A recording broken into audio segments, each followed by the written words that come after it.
Tokom nedavnog međunarodnog sajma knjiga u Sarajevu posebno su se predstavili pisci iz bosansko-hercegovačke dijaspore.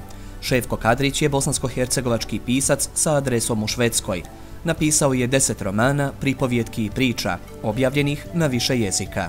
Svaki susret sa Sarajevom i svaki susret sa sajmom knjige i okupljanje oko knjiga je radost, bar nama piscima.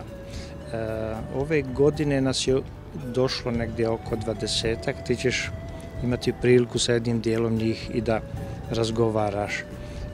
Ja lično sam radostan da mogu da kažem da su Bogumili kao inspiracija.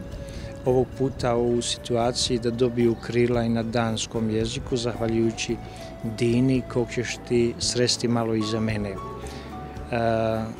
Drugo, imam sabrane moje eseje gdje sam htio da promišljam o temama koje se bave nama i našim životima, koji su objavljivani ili u Oslobođenju, Bosanskoj pošti i nekim švedskim listovima pod nazivom Knjiga u ruci, ruka na knjizi. I treće, ne manje važno, čak da pače, što bi rekli, imam zbirku pjesama Mustafe Cice Arnautovića Stope u krugu. To je njegova najizraslija, ako ja smijem tako reći, za starije kolegu. Eto, to ćemo promovirati ovog puta u ovom gradu i na ovom sajmu. Pisac svoju publiku traži na svoj način. Tamo negdje u tuđini, bosansko-hercegovački pisci uspjeli su pronaći one koji uživaju u njihovim dijelima. Druga je pak priča sa čitaocima iz Bosne i Hercegovine. Pisac Kadrić, kao i svi ostali pisci, imaju svoje teme i svoju publiku. I kad dijelo ode od mene, onda ona počinje živjeti svoj život. Tehnička pomagala koja su trenutno aktuelna, to je Facebook, to je internet, web stranice i tako dalje.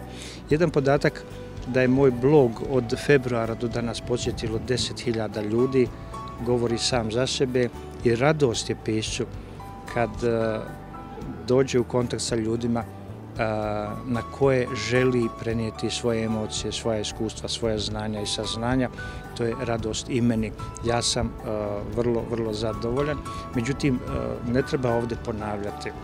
Po bosanskoj publici i onima koji su spremni da čitaju knjigu, da plate knjigu, ne bi bilo bosanskih pisaca ni u dijaspori, bojim se ni ovdje.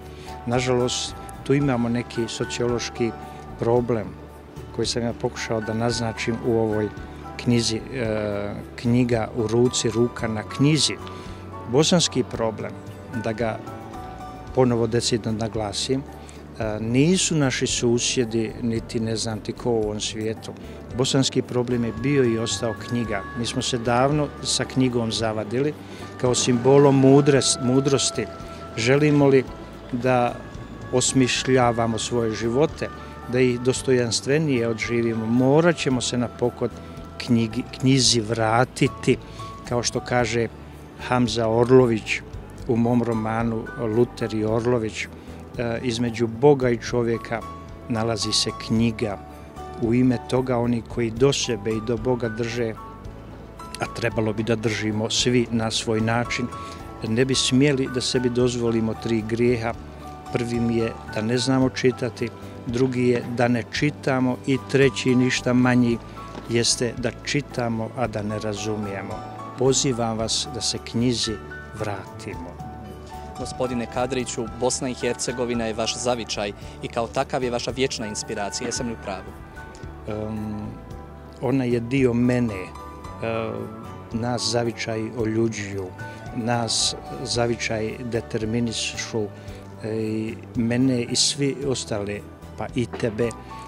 Mi smo unutar sebe 80% zavičajna voda, 10-20% zavičajni vazduh i tako dalje. To ne spominjem tek tako. Pravo na zavičaj ne smijemo ljudima oteti i zločini su protjerati, prognati ljude sa njihovog zavičaja. istina, onda dolazimo u jednu drugu situaciju gdje se tamo negdje u nekom drugom svijetu zavičaj u nama budi kao vrisa, kao opomena i ta konfliktna situacija je sjajna podloga za stvaranje. Nije slučajno da su ljudi otrgnuti od zavičaja u svijetu poznati kao veliki stvaraoci. Solženjicin je pisao zavičajem i postao to što jeste, a njih je beskonačno mnogo. Vjerovatno taj vrisak i izmene uz neke druge elemente doprinosi da pišem i vjerovatno stičem publiku koja to shvata i razumije, jer govorim u ime njih. Zavičaj je vrlo, vrlo važan u našim životima.